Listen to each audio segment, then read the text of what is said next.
जय 108 अर्जी सागर जी महाराज की जय।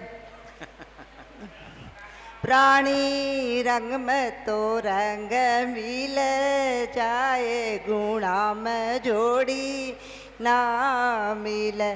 प्राणी रंग में तो रंग मिल जाए, गुणा में जोड़ी ना मिले। कागा कोयल एक सरिसा नहीं पैज पहचान, कागा कोयल एक सरिसा नहीं पड़े पहचान। कागा तो काका कर जी, कोयल सब देशो नाव, गुणा में जोड़ी ना मिल। प्राणी रंग में तो रंग मिल जाए, गुणा में जोड़ी ना मिल। भवरो घिंगलो एक सरी सो नहीं पड़े पहचान, भवरो तो बागा फिर जी गिंगलो गो भरी यार माए, गुणा में जोड़ी ना मिल।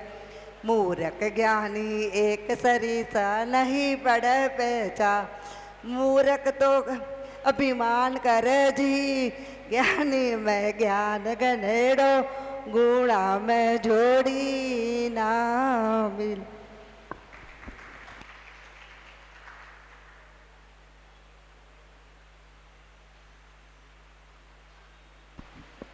बहुत बहुत धन्यवाद।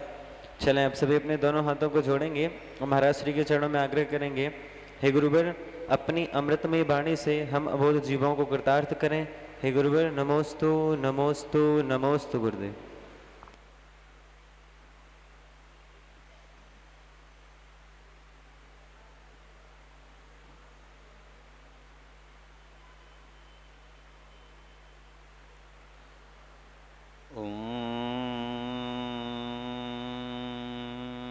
नमः सिद्धेभ्यः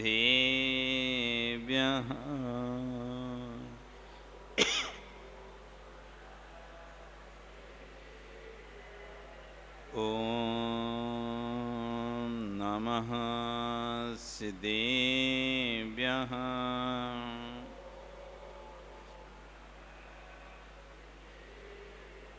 ॐ नमः सिद्धेभ्यः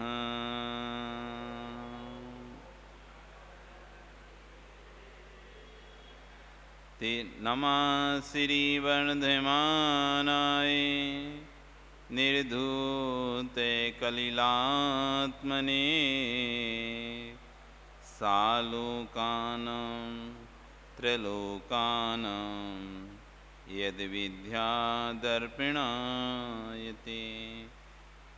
नमो अरिहन्ताणं नमो सिद्धाणं नमो आयर्याणं नमो वज्रायणं नमो लोये सविशाणं।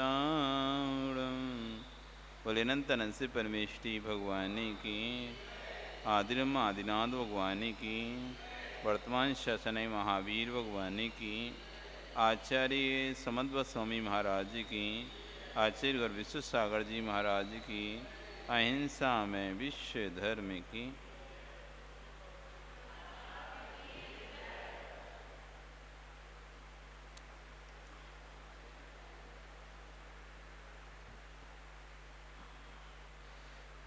बंधु, कल यहाँ पर हमने सम्यक दर्शन से इंद्रपद की प्राप्ति, इंद्रों में कैसे वैभव की प्राप्ति होती है, इस बात को समझा था।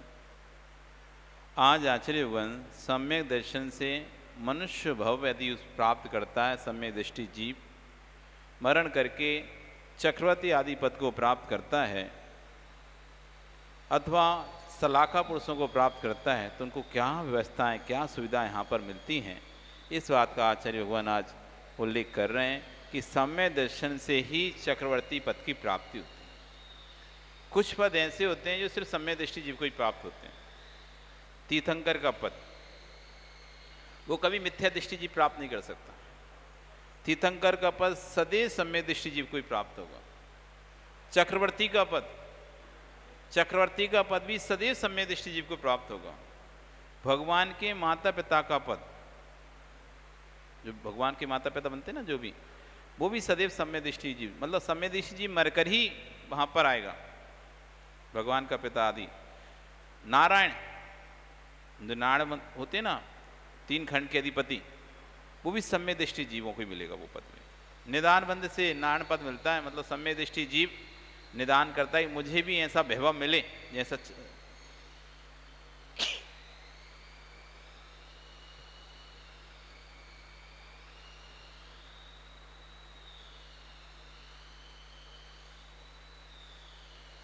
यह कुछ पद जो हैं वो सिर्फ सम्य दृष्टियों को प्राप्त होते हैं। तो जिसमें एक चक्रवर्ती पद है, मनुष्यों में सबसे बड़ा सांसारिक कोई पद है, सांसारिक वैभव का कोई पद है, वो चक्रवर्ती का पद है। तीर्थंकर के पास भी उतना वैभव नहीं होता।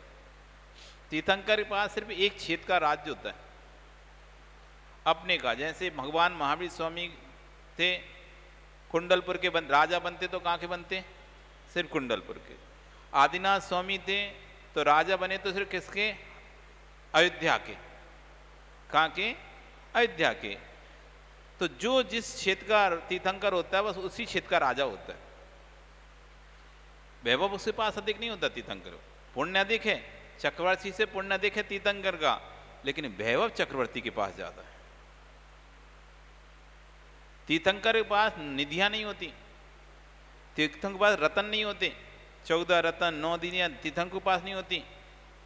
96,000 घोड़ा, 84 लाख हाथी तीर्थंकरों के पास नहीं होते। 32,000 मुकुटबद्ध राजा तीर्थंकर की सेवा में नहीं रहते। वही तीर्थंकर एक उसकी सुविधा अलग है। वो तीर्थंकर प्रति के जब उदय आएगा कि वो केवल ज्ञान को प्राप्त करेंगे, वो वैभव अलग है। लेकिन जो संसार का वैभव है, जो भोग ऐश्वर्य का वैभव है, वो चक्रवर्ती के पास ज्यादा है। तो मनुष्यों में संसार का उत्कृष्ट वैभव किसी के पास है तो चक्रवर्ती। क्योंकि तीर्थंकर सिर्फ अपने ही क्षेत्र का राजा होता है, लेकिन चक्रवर्ती 6 खंडों का राजा होता है। चक्रवर्ती कितने खंड का राजा होता है? 60 खंड का राजा होता है, जबकि तीर्थंकर 1 खंड का भी राजा नहीं होते। वो सिर्फ अपने राज्य के राजा होते हैं। जिस नगर में नेमिनाथ अपने राज्य के राजा थे, आदिनाथ अपने राज्य के राजा, पारसनाथ अपने राज्य के राजा, महावीर अपने राज्य के राजा थे। उनके पिता जिस राज्य पे राज करते हैं, जितने क्षेत्र पर उनके पिता का राज्य है, बस उतना ही उनका राज्य। पिता अपना राज्य देता है ना उनको, बेटों को, उतना ही रहता है। उनका बढ़ाया तो थोड़ा बहुत और बढ़ाया, लेकिन 6 खंड पर दिग्विजय यात्रा नहीं करते। उनका 6 खंड के लोग उसके अधीन नहीं रहते तीर्थंकर के। इसलिए संसार के सबसे अधिक भोगों का सबसे उत्कृष्ट पद है तो चक्रवर्ती का पद है। उससे अधिक भोग किसी के पास नहीं रहते, उससे अधिक भोग किसी के पास नहीं होते, उससे अधिक संपत्ति किसी के पास नहीं होते, उससे अधिक अधिकार किसी के पास नहीं होता। चक्रवर्ती है अधिक। तो सम्य दृष्टि जीव जो कि स्वर्ग से आता है, चक्रवर्ती सदैव स्वर्ग से आते हैं। मरण करके ऊपर स्वर्ग से जो सम्य दृष्टि देव होता है, वो नीचे आके चक्रवर्ती आदि पद को प्राप्त करता है। तो उष्टे तो चक्रवर्ती कौन बनता है? सम्य दृष्टि जीव मरण करके चक्रवर्ती पद को प्राप्त होता है। क्योंकि इधर नीचे से बताया था ऊपर जाने की व्यवस्था कि मनुष्य मरेगा सम्य दृष्टि तो कहाँ जाएगा? ऊपर जाएगा। और देव मरेगा सम्य दृष्टि तो नीचे आएगा। तो नीचे आके मनुष्य बना मर के, तो ऊपर रिद्धिधारी देव बना, और रिद्धिधारी देव सम्य दृष्टि जीव मर के नीचे आएगा तो 6 खंड का अधिपति बनेगा। मतलब दोनों हाथ में लड्डू। इधर भी सम्य दर्शन तो ऊपर भी मजे मजे, ऊपर सम्य दर्शन से नीचे आए तो नीचे ही मजे मजे। तो सम्य दृष्टि के दोनों हाथ में लड्डू, और फिर जब लड्डू खत्म हो जाए तो मोक्ष। तो यहां कह रहे हैं सम्य दर्शन से चक्रवर्ती पद क्या प्राप्त होता है सम्य दृष्टि को, चक्रवर्ती बनकर उसे क्या क्या सुविधाएं मिलती हैं, चक्रवर्ती के पास क्या क्या सुविधाएं होती हैं, क्या क्या व्यवस्थाएं चक्रवर्ती की जाती हैं, उसका आज वर्णन यहाँ पर आचार्य 38 नंबर के श्लोक में कर रहे हैं कि यदि आपको सम्य दर्शन प्राप्त हो गया, यदि आप चक्रवर्ती बन गए, तो ये सारी व्यवस्था सुविधाएं आपको दी जाएंगी। क्योंकि हर पद की अपनी अपनी सुविधाएं होती हैं। मुख्यमंत्री को अलग प्रकार की सुविधाएं मिलती हैं, राज्यपाल को अलग प्रकार की सुविधाएं मिलती हैं, प्रधानमंत्री को अलग प्रकार की सुविधाएं मिलती हैं, राष्ट्रपति को अलग प्रकार की सुविधाएं मिलती हैं। सबके अपने अपने पद के हिसाब से अलग अलग उनकी व्यवस्थाएं दी गई हैं। सिर्फ किस लिए? ये उनका सम्मान है, जरूरत नहीं उनको, उस चीज़ की जरूरत नहीं है, फिर भी वो सुविधाएं क्यों दी जाती हैं? क्योंकि उस पद का सम्मान है, उस पद पर जो आएगा उसके लिए इस तरह से। आपने देखा जब भी राष्ट्रपति निकलते तो अलग से वो उनका पहनाव, उनके जो सुरक्षा कर्मी रहते हैं तो उनके पहनाव अलग होते हैं, टोपी, उनका ड्रेस, उनका सब कुछ अलग होता है। राजकीय ठाट बाट से घोड़े पर आगे एक तलवार लेकर एक आदमी, तलवार से कोई लड़ाई तो हो नहीं रही, युद्ध कर रहे या बचाए किसी को, उससे तो तब भी वो सलामी देते। या उनके आगे आगे घोड़ा चलता है, आगे आगे 10 घोड़े चलते हैं, उन पर सवार हैं सैनिक, तलवार हाथ में लिए हुए हैं, वो पीछे काफला आ रहा है, राष्ट्रपति का काफला आ रहा है। कौन आ रहा है? कोई ऐसा व्यक्ति नहीं आ रहा, राष्ट्रपति आ रहा है, देश का प्रथम नागरिक आ रहा है। तो उसके लिए अलग सुविधाएं, अलग व्यवस्थाएं, अलग स्थान, अलग सब कुछ दिया जाता है। ऐसे चक्रवर्ती के लिए भी बताया गया है कि जो यदि सम्यदृष्टि जी मर के चक्रवर्ती बनेगा उसे क्या क्या सुविधाएं दी जाएंगी, उसको आज इस श्लोक में कह रहे हैं।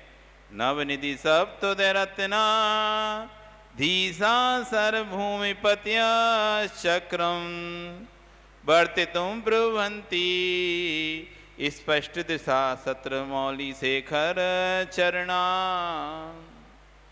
नवनिधि, उससे 9 निधियां मिलेंगी। यदि चक्रवर्ती बनता है जो जीव, उसको 9 निधियां मिलेंगी, 9 निधि। सप्तोदय रत्न, 14 रतन, आधीसा सर्वभूमि पत्यस, और संपूर्ण 14 रत्नों का स्वामी और सर्वभूमि का पति, जितनी भूमि है यानी 6 खंड का अधिपति बनेगा वो। चक्रम, चक्र रतन मिलेगा उसे। वर्त्यों प्रभंती स्पष्ट दिशा, छत्र मौली शेखर चढ़ना, छत्र मिलेगा, मौली मिलेगी, तीनों लोकों का मतलब तीनों खंडों में, 6 खंड में उसकी जय जयकार होगी। छत्र मौली शेखर चढ़ना यानी 32,000 राजाओं के मुकुट की कलियों पर हैं चरण जिसके, ऐसा मानव बनेगा। तो 32,000 राजाओं के मुकुट, उनकी पर जो कली लगाते ना, कली, उस पर जिसका चरण रखा रहता है, मतलब 32,000 राजा उसके चरणों में ऐसे हाथ जुड़कर खड़े रहेंगे। तो उपमा के रूप में कि जिसके पैर किसको छू रहे हैं? 32,000 राजाओं के मुकुटों की मौली को। शेखर, शिखर पर लखी हुई मौली को, मतलब इतना आधीन है वे राजा कि अपने चरण, उस अपने सिर को उनके राजा के चरणों में रखा रहेगा। तो 32,000 जिसके सामने राजा नतमस्तक खड़े रहेंगे, ऐसा सत्र मौली शेखर चरणा चक्ररतन, सारी खंड भूमि का स्वामी चक्ररतन को बरताने के लिए समर्थ होगा और चक्ररतन उठाने के लिए समर्थ होगा। इतना फायदा है। 9 निधियां, अब सुनो एक एक को। नवनिधि, पहली निधि है काल निधि। 9 निधियां, पहली काल निधि, दूसरी महाकाल निधि, तीसरी नैसर्प निधि, चौथी पांडु निधि, 5वीं पद्म निधि, 6वीं पिंगल निधि, 7वीं मानव निधि, 8वीं दक्षिणावर्त शंख निधि और 9वीं सर्वरत्न। ये 9 निधियां हैं। पहली निधि जिससे लौकिक शब्द, व्याकरण, कोश, छंद, अलंकार आदि संबंधी तथा अन्य भी गायन वादन आदि विषयक शब्द उत्पन्न होते हैं, वो काल निधि है। जब उनके पास काल निधि रहेगी तो व्याकरण पढ़ना है, छंद पढ़ना है, अलंकार पढ़ना है, कुछ भी जो कहेंगे अमुक संत को बताओ। जैसे आपके पास अभी गूगल है ना, गूगल, तो आप गूगल बोलते हमको ये छंद के बारे में जानना है, तो गूगल से फटाक से वो छंद निकल के आ जाता है। आप बोलते हमें ये वाला गाना सुनना है, तुरंत वो वाला गाना आ जाता है। हमको ये व्याकरण का ये विषय जानना है, इस शब्द का क्या अर्थ होता है व्याकरण के, तो तुरंत वो गूगल से आपने बोला और वो सामने आ जाता है। ऐसी काल निधि है। छंद, व्याकरण, अलंकार, कोश, शब्द, गायन, वायन वादन जो भी सुनना है उसको, चक्रवर्ती को छंद सुनना है, अलंकार सुनना है, गायन सुनना है, वादन सुनना है, संगीत सुनना है, जो भी सुनना है वो काल निधि वहां पर स्थित है। उसके वो बोलेंगे कि मुझे संगीत सुनाइए, संगीत बजने लगेगा सभा में। सभा में राजसभा लगी हुई है, तो जैसे चक्रवर्ती आज किया संगीत सुनाया जाए, तुरंत वहां पर संगीत बजने लगेगा। एक एक निधि की रक्षा 1,000 देव करते हैं। सोचो आप, वो निधि की कीमत, उस निधि की रक्षा कौन कर रहा है? ये निधि कैसी होती है? एक गाड़ी के जैसी होती है, जैसे अपनी मोटरसाइकिल होती है ना गाड़ी, ऐसी आकार होता है इसका, लंबा चौड़ा 12 योजन लंबी, 8 योजन गहरी, 12 योजन ऐसे लंबे में, 8 योजन गहरे में, एक गाड़ी के आकार की होती है निधि। ट्रॉली समझते हैं? ट्रॉली, इस तरह का इसका आकार होता है। तो ये निधि के आकार, उनके ये निधियां सब उनके कोष में रहती हैं, तो इसका नाम है काल निधि। जैसे ही काल निधि को आमंत्रित किया जाएगा, काल निधि संगीत प्रस्तुत करो, तो पूरे सभा में संगीत बजने लगेगा। काल निधि अमुक छंद का अर्थ बताओ, तो उस छंद का अर्थ गूंजने लगेगा। काल निधि अमुक व्याकरण का अर्थ बताओ, तो उस व्याकरण का अर्थ वहां उस सभा में गूंजने लगेगा। ये पहली काल निधि है। दूसरी महाकाल निधि, असी मसी कृषि विद्या वाणिज्य शिल्प व्यापार, ये 6 कर्म की साधनीभूत संपत्ति उत्पन्न कराती है महाकाल निधि। 80 के लिए सामान उत्पन्न कराया जाए, मसी के लिए सामान उत्पन्न कराया जाए, कृषि के लिए सामान चाहिए तो सारा सामान उत्पन्न करा देंगे, व्यापार के लिए सामान दीजिए, व्यापार के लिए सामान।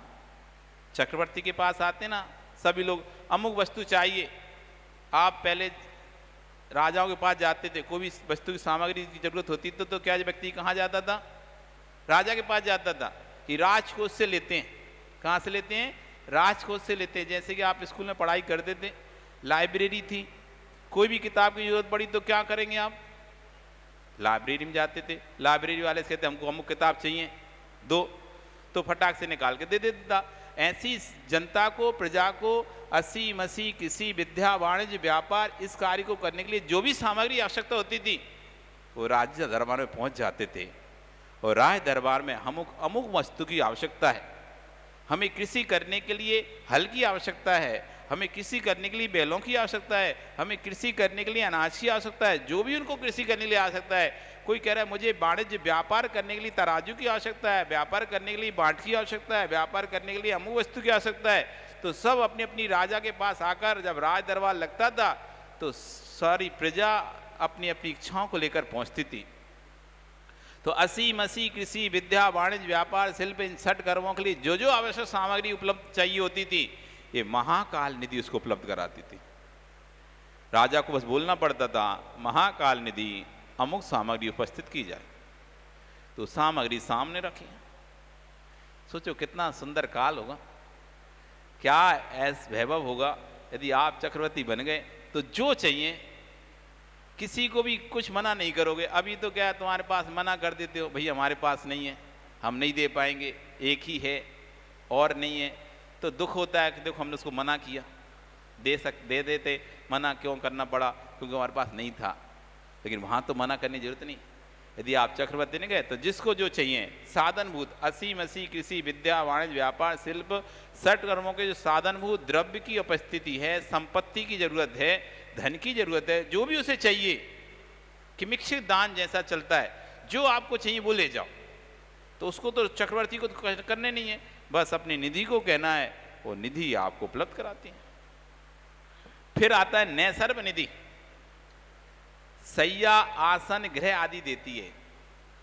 किसी को सोने के लिए बिस्तर चाहिए, रहने के लिए घर चाहिए, बैठने के लिए आसन चाहिए, अथवा चक्रवर्ती को भी 84 खंड का महल बनाना है तो कितने कारीगर लगेंगे? कारीगर की जरूरत नहीं मान दो, नैसर्व निधि से कहेगा 84 खंड का महल तैयार किया जाए, पलक झपकते ही 84 खंड का महल तैयार हो गया।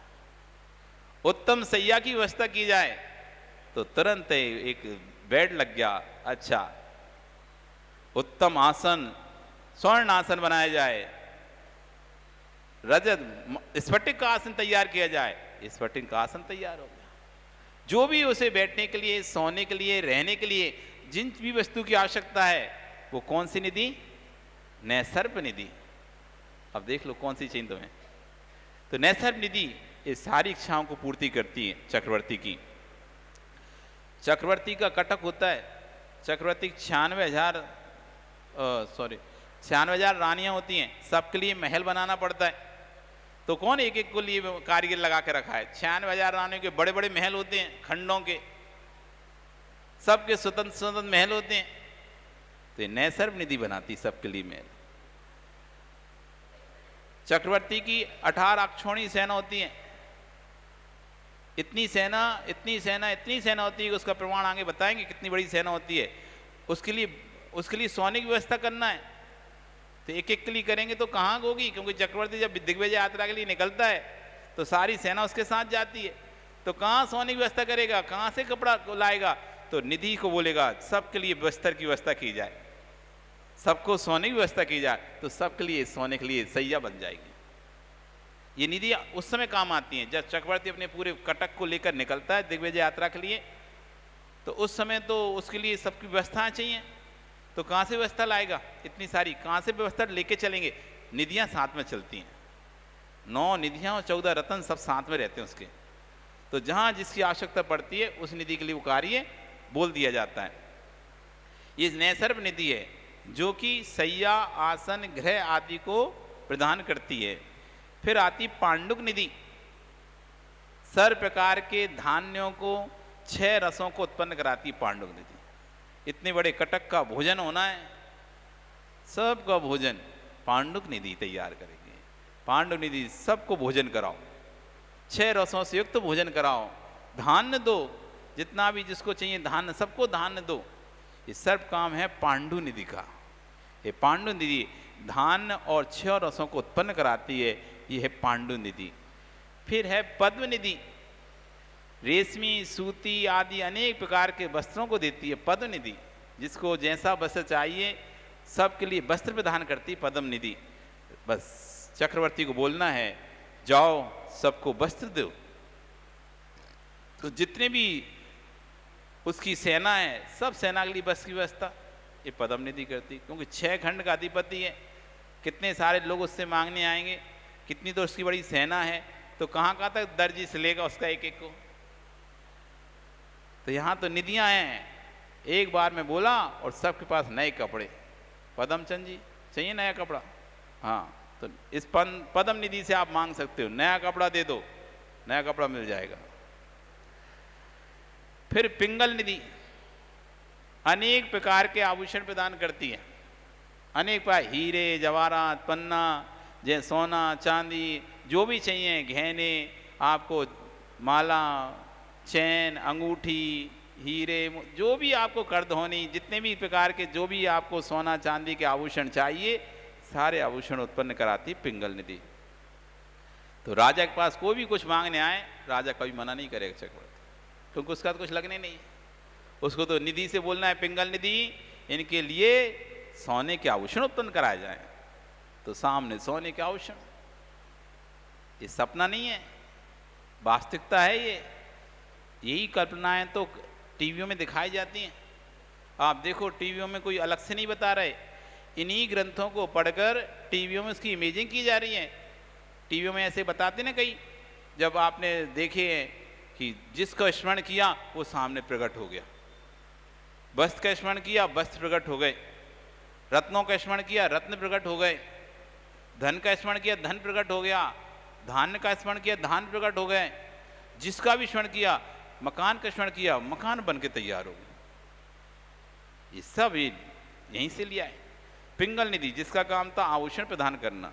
फिर थी माणव निधि, नीति शास्त्र व्याकरण शास्त्र अनेक प्रकार शास्त्रों को देने वाली माणव निधि। शंख निधि जिससे स्वर्ण की प्राप्ति होती है उसे कहते हैं दक्षिणावर्त शंख निधि, जिससे स्वर्ण की प्राप्ति होती है, सोना ही सोना, सोना ही सोना, जितना सोना चाहिए उतना लो, शंख निधि से। और सर्व रत्न निधि जिससे संपूर्ण रत्नों की प्राप्ति होती है सर्व रत्न निधि। निधियां 9 ही हैं ऐसा नियम नहीं है, ये तो इनके 9 प्रकार के भेद हैं।